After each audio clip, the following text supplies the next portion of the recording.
મહીસાગર જિલ્લાના કડાણા તાલુકાના ગોધર ઉત્તર ફોરેસ્ટ નર્સરી પ્લાન્ટથી 3 રસ્તા ચોકડી જોગણબેડી તળાવ સુધીનો આશરે 5 થી 6 કિલોમીટર લાંબો એપ્રોચ માર્ગ છેલ્લા કેટલાય સમયથી જર્જરિત સ્થિતિમાં છે। આ માર્ગ સ્થાનિક ગ્રામવાસીઓ માટે મુખ્ય સંચાર માર્ગ છે, જે દૈનિક પરિવહન અને જમણા વ્યવહાર માટે અતિ આવશ્યક ગણાય છે।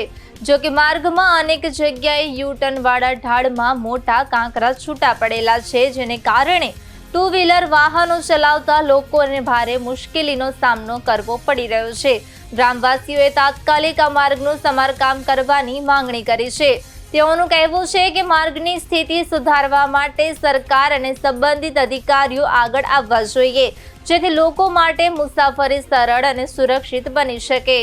સ્થાનિકો ઉમેરે છે કે માર્ગનો સમયસર સમારકામ નહીં કરવામાં આવવાથી અકસ્માતની શક્યતાઓ પણ વધે છે, જેથી તાત્કાલિક કાર્યવાહી જરૂરી છે।